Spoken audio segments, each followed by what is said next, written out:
Yo, what's up everyone? So the other day I was watching Cars and I had this epiphany. Disney's so-called wholesome franchise low-key has some seriously questionable decisions. Like, are we just gonna ignore how woke Disney is now compared to OG Disney? Cars might as well be called Racism the Movie. And I'm not joking! The entire Cars franchise, and I'm only talking about the movies, is full of racist, classicist, and elitist messages. So let's start with the most problematic car of them all, Lightning McQueen. Yeah, sure, he's fast, shiny, and the main character, but let's not forget this guy is a walking, or driving, red flag. Literally, look at him. First up, how he treats his sponsors, Rusties. There are these sweet, old rusty cars who worship him like he's the second coming of Elon Musk. And how does he treat them? Like they're walking tetanus shots. Bruh, if it weren't for them, McQueen would be out here flipping burgers at Flo's Diner for minimum wage. Then he gets bullied by his manager and tries to get to California, but as we know, he ends up destroying the main road of the tiny little town of Radiator Springs. And don't even get me started on his Radiator Springs era. Dude rolls into this peaceful little town, destroys it, sees Mater, and is like, ew, is this a farm car? McQueen sees Mater as the equivalent of that one kid in school who smells like crayons and eats glue. But Mater's out here like, howdy, bestie. Oh god. McQueen only talks to him to blot his cape. Because yes, he got busted by an African-American police car that probably likes donuts. And nothing wrong with this, friends. It's just that the description of the character might sound a bit forced once you listen to the rest of the points I'm gonna make. And when McQueen gets sentenced to community service, instead of doing it right, my guy's like, this dump deserves a garbage road anyway. It looks awful. No, it matches the rest of the town. Like, bro, how are you the main character? Disney really said, let's make a car version of Gaston. It's about time you got your head out of those books and paid attention to more important things. Like me. And then he immediately said every member of Radiator Springs was crazy and retarded. Except for Sally, just because she supports 911, a luxury car, and he thought she was his lawyer. What a douche. And remember what I said about Sheriff? Well, now we have to talk about a little bit about the other characters. First, let's talk about Ramone. Did Pixar really said, hey, what if we made a car version of Cesar Villalpando from GTA San Andreas? Hey, Carl, there's 2 cars on the list, ese. Like, I get it, he's an artist, but they have to make him the stereotypical lowrider guy with neon lights, loudspeakers, and exhaust pipes that sound like they're screaming for help? Bruh. This man's entire personality is basically, Orale Holmes! Don't get me wrong, I love Ramone, but Pixar really leaned in hard on the Chicano aesthetic. Couldn't they have made him like an artsy Ford? Or maybe a vintage ride with a James Bond vibe? No, they said neon, hydraulics, and mariachi horns. Send it! At least give my man some more depth. He deserves better than being typecast as the guy who'd put flames on your mom's minivan.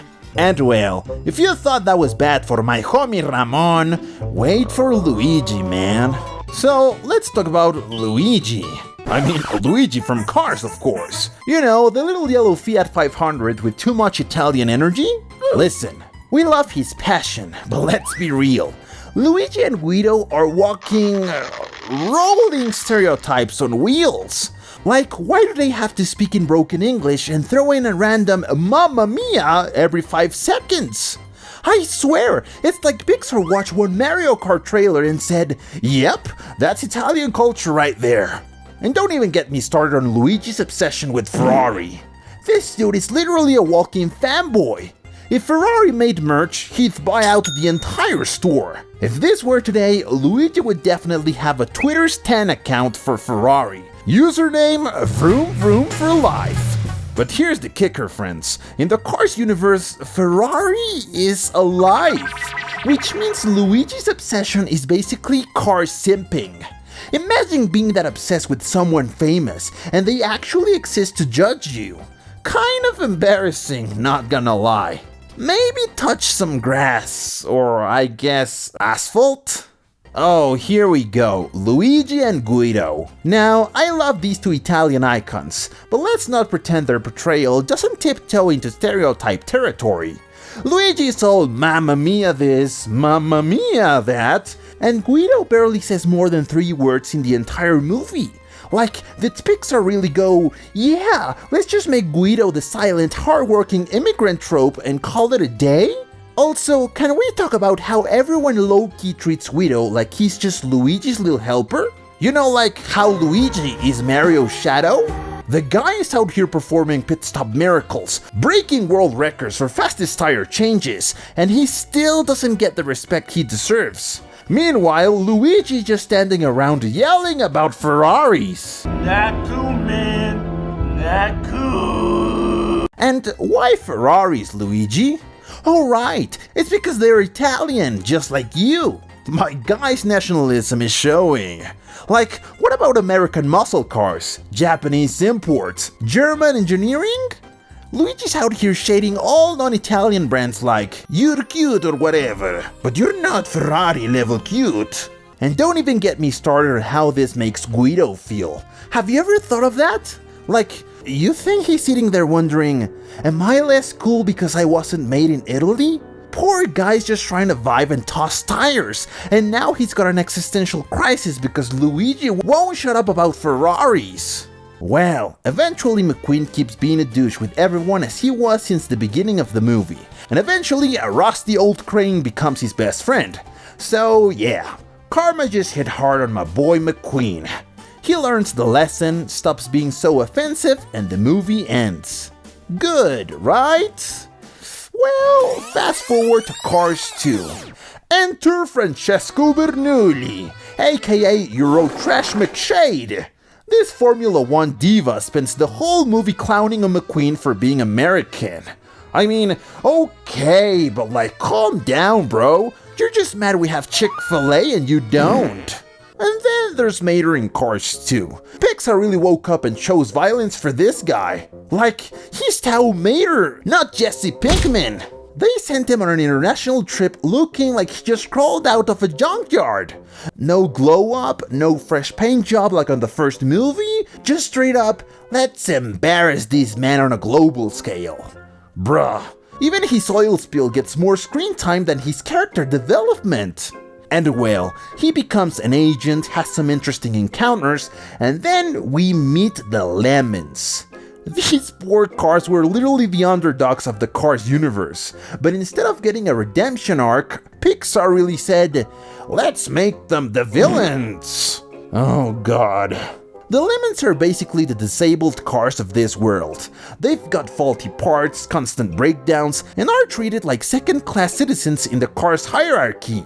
It's like, oh, your engine overheats, your tires fall off? Sorry, buddy. You're not invited to the cool car party. These cars just want some respect and maybe an oil change that doesn't cost their entire life savings. But instead, society ostracizes them like they're walking check engine lights. Think about it. The whole reason the Lemons are villains is because they're sick of being bullied for their disabilities. They have to swap out parts and constantly repair themselves just to keep going. And let's not ignore how the rest of the Cars world treats them. The shiny high-performance cars look at the Lemons like they're contagious. They're out here whispering, don't park too close, or you might need a replacement carburetor too. Bruh, that's straight up discrimination. The Lemons are basically the Cars universe version of disabled activists, fighting for a world where every car, no matter how rusty or repair-prone, gets the respect they deserve. By Cars 3, McQueen's like, I've grown as a person, car. But then Disney hits us with a new villain, Jackson Storm, or as I like to call him, Racist Storm. This guy treats McQueen like he's someone's grandpa on Facebook who still types in all caps. And don't even get me started on how he talks to Cruz Ramirez. I mean, she's a queen and deserves better than being told she's just a Latino trainer. Alright, let's talk about Jackson Storm and his squad of new-gen racers, aka the Teslas of the Cars universe. These guys roll up like they own the racetrack and immediately start shading the older generation like it's their part-time job. Bro, we get it. You've got a fancy wind tunnel design and all the horsepower in the world, but do you have to dunk on everyone who came before you? It's like the car version of Gen Z roasting boomers for using Facebook. Chill out, Storm, not everyone needs to be aerodynamic perfection to matter. Storm treats McQueen and his peers like they're relics from the Stone Age. He's out here calling them slow, outdated, and probably implying they smell like old engine oil. But let's be real, Jackson, without these OG racers, you wouldn't even have a track to flex on. Respect your elders, my dude. He's acting like McQueen just rolled out of a museum exhibit. Now let's not ignore the fact that Storm's entire personality is new tech supremacy. It's giving elitist vibes. Like, we get it. You've got fancy gadgets and an ego the size of radiator springs. But personality? 0 horsepower. Storm, don't be gatekeeping the entire sport like some kind of racetrack Karen. And don't even get me started on how the rest of the new gen squad just blindly follows Storm around like he's the leader of some edgy car cult. In conclusion, the new gen cars are like those kids who just got the latest iPhone and think they're better than everyone else. But remember, no matter how shiny or fast they are, one day they'll be the outdated models, and karma's gonna hit them like a stray tire on the track. And well, those are all the points that I had to make for this video. Moral of the story? Treat people, cars with respect, or life's gonna make you pave a road in the middle of nowhere. Anyway, what do y'all think? Did Pixar cross the line, or am I just reading too much into it?